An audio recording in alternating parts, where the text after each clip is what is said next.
media. Opo. Nung nagsalita yung Diskaya at binanggit yung mga 17, ito wala akong sinasabi, binanggit lang. Opo, opo. Hanggang doon lang tayo, binanggit. Depende na kung saan anong kapupuntahan ng pagdinig na ito. Pero maliwanag na nagbanggit siya ng 17 pangalan. Opo. O tingnan mo yung mainstream media. Hindi naman hindi masyadong kinagat yun eh. Pero nung nagsalita yung Hernandez at binanggit yung 2 senador, sumambulat ka agad eh. Ganun ba? Ngayon, ang pinagtataka ko naman sa panig ng aming leader, ako naman kayo rin naman siguro napapansin ninyo eh. Pagka yung Diskaya ang nagsasalita, ayaw niyang paniwalaan. Aha. Pagka naman yung nagsalita yung Hernandez, paniwalang paniwala. So lahat ng mga witnesses doon, mas pinaniniwalaan niya kaysa witnesses na ipinundar natin dito sa Blue Ribbon Committee. Hindi mo ba nakikita yung kabalintunaan dyan? Dapat sana nabahala siya sapagkat binanggit ang 2 sa kasama namin. Pero wala kaming makita na ano eh. Kung ba hindi nabanggit, halimbawa, walang nabanggit na gusto ba niya, si Diskaya nagbanggit din ng na senador, ganun ba? Bakit magugustuhin niya yun? Siya yung Senate President. Nakuha mo ba yun? Tama, dagdagan mo pa na yung Diskaya talaga namang kalabang politika ng kanyang pamangkin. Sana yung ganong mga pagbibigay niya ng komento, kakitaan sana siya ng pagiging objective sana. Dito maliwanag na na may kinikilingan na siya. Hindi nagiging mabuti, lalong-lalo na sa mga kababayan natin. Palagi ko sinasabi, huwag mong uusgahan ang katalinuhan ng mamamayan. Alam nila eh. Pumunta ka sa social media at tingnan mo kung anong sinasabi nila. Sinong nasisira ngayon? Sinong napupulaan? Yung Senado. Ngayon, kung siya sinasabi niya na dissatisfied ang mga kasama ko doon sa pamamaraan ng aking pagganap ng tungkulin ko sa inquiry, sino-sino sila? Sabi niya, mali ang direksyon. Sabihin niya kung anong direksyon ang pupuntahan namin. Ilaban niya. Kung sakaling mas tama yung direksyon niya, sabihin niya. Dapat ganun. Hindi naman niya sinabi, saan ba papunta yung gusto mong... Ganito sana ang gusto namin direksyon. Wala naman eh. Kasi ang lumalita lang, para daw...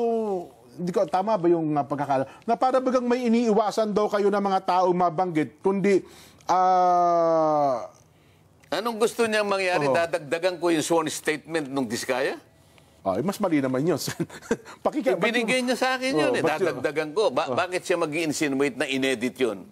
Mabigat na paratang yun eh. Baka hindi niya mapatunayan yun. Baka kung tawagin ko halimbawa, sino sa mga kawani ng Blue Ribbon Committee ang nagsabi sa'yo na inedit yan? Nabalitaan niya raw. Sino nga? Alam nga naman, dagdagan ko yun, maglalagay ako ng...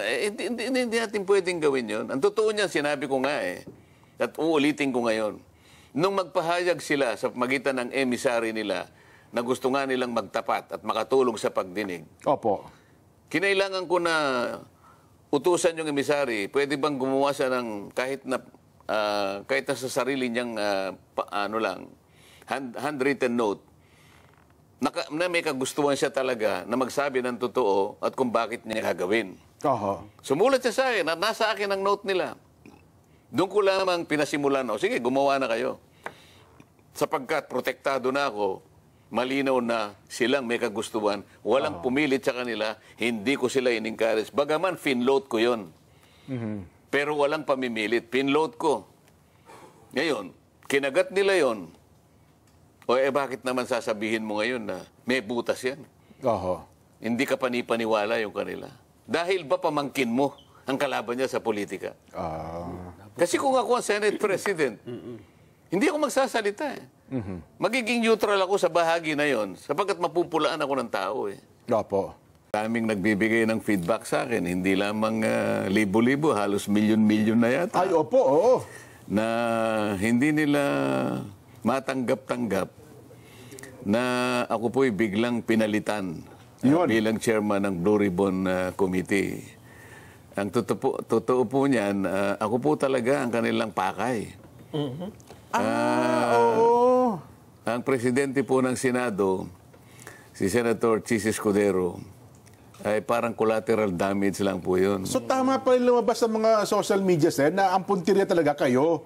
Kasi hindi naman nila kumaalis kung hindi nila alisin yung puno. Ayun.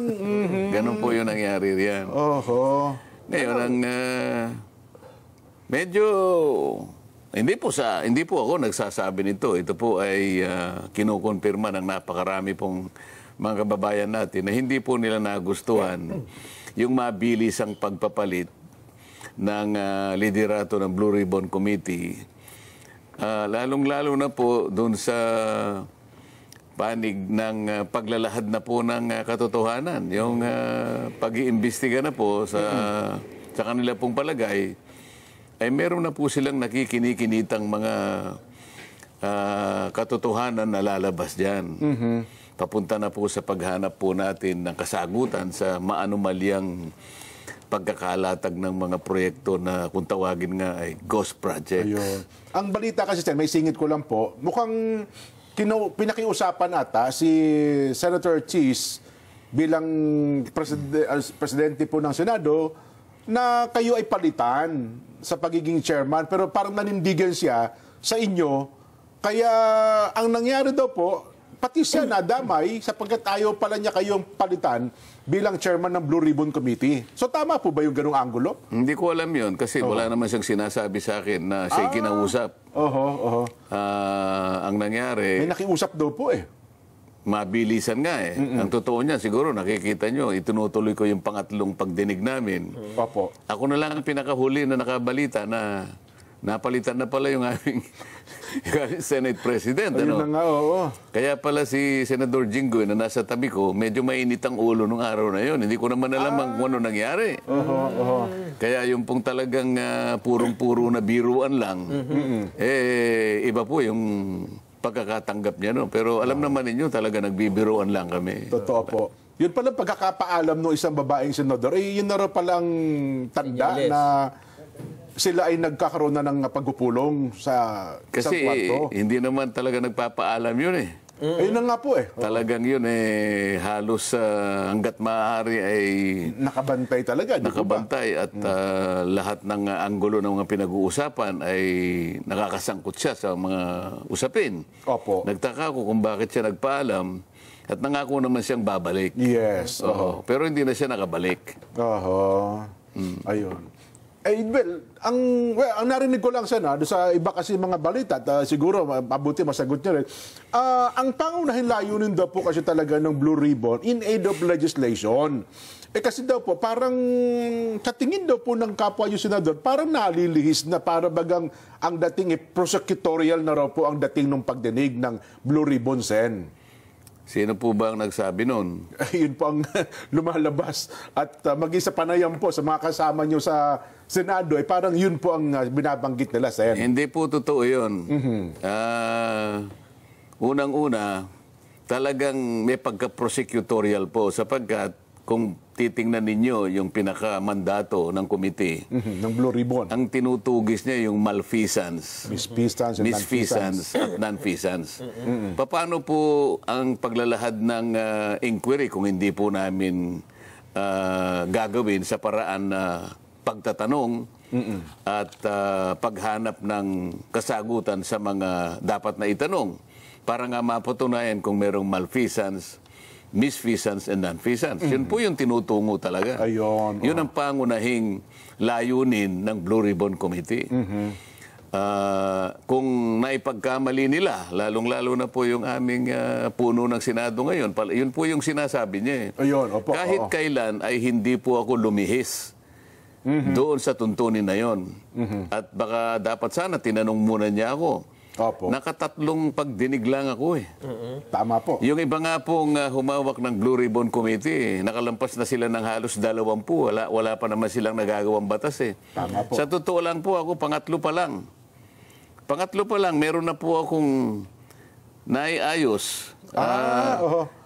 Possible areas of legislation 10 pa yung aming naisip na kagad eh.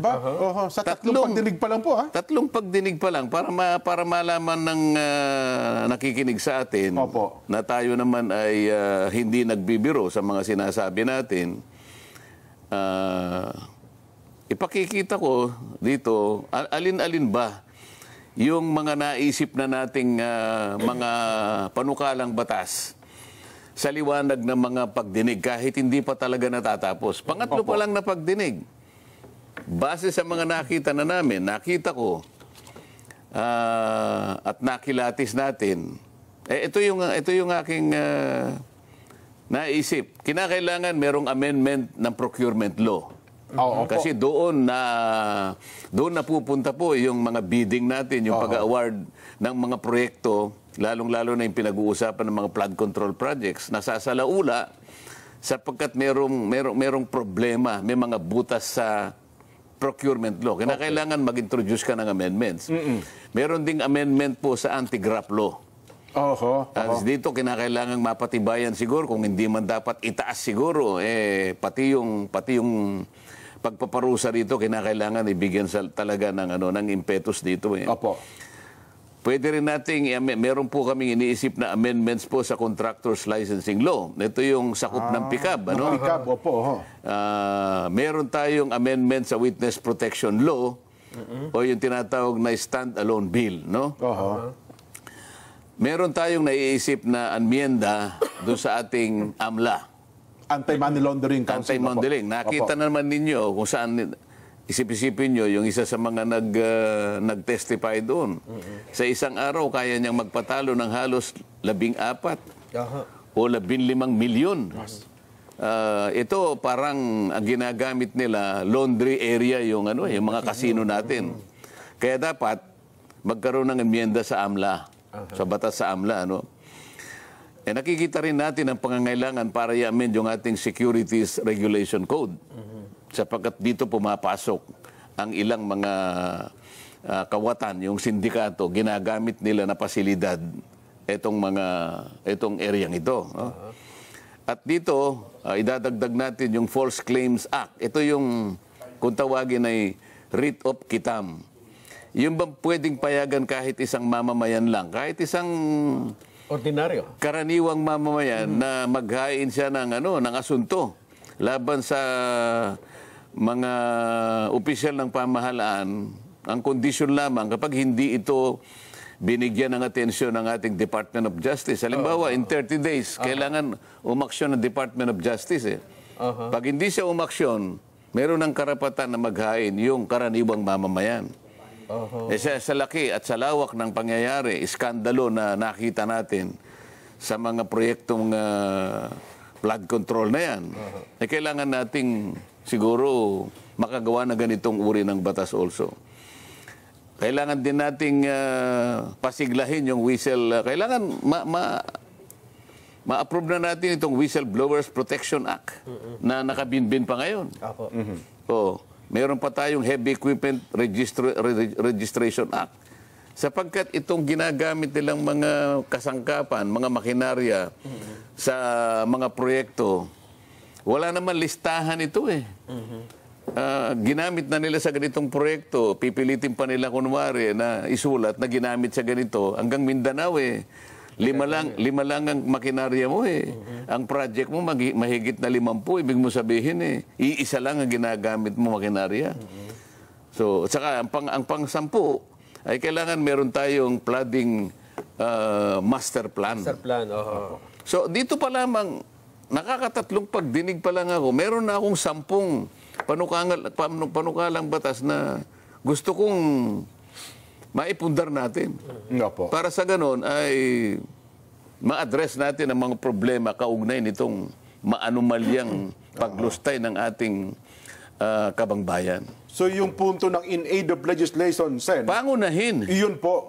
Pangunahin. Hindi lang maiiwasan na talagang akala mo, meron nagpo-prosecute ka. Talagang gano'n kailangan mo magtanong Kailangan mo magpalitaw ng ebidensya Paano mo ngayon mapangangatwiranan na ang dami palang ganitong mga anomalya kung hindi ka kukuha ng tao na tutulong sa'yo. Kaya ko lang naimungkahe na kung sino man po ang gustong magsalita na, ay nakausap ko na po yung DOJ na nakahanda po silang tulungan kayo. Basta sasabihin po ninyo yung katotohanan at maituro ninyo yung mga taong nasa likod. Ayun. Mas malalaki sa inyo. Ang nangyari nga lang, bumaligtad naman ang DOJ. O, yun nga. Akalain mo naman, Ang daming kondisyon. ito yung nakakapagtaka eh. Opo.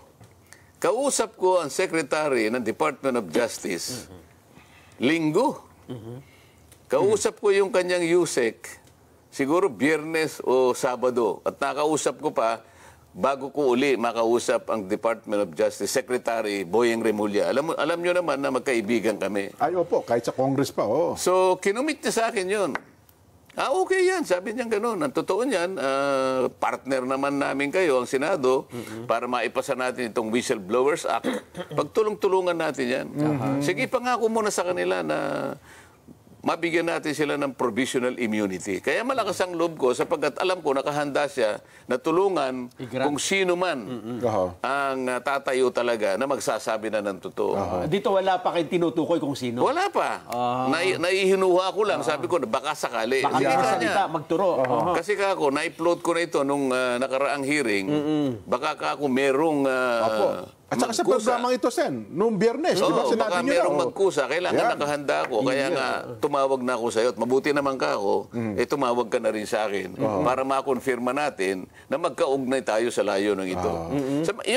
Yung Witness Protection Program, legitimate na remedyo ito eh. Nasa batas ito eh.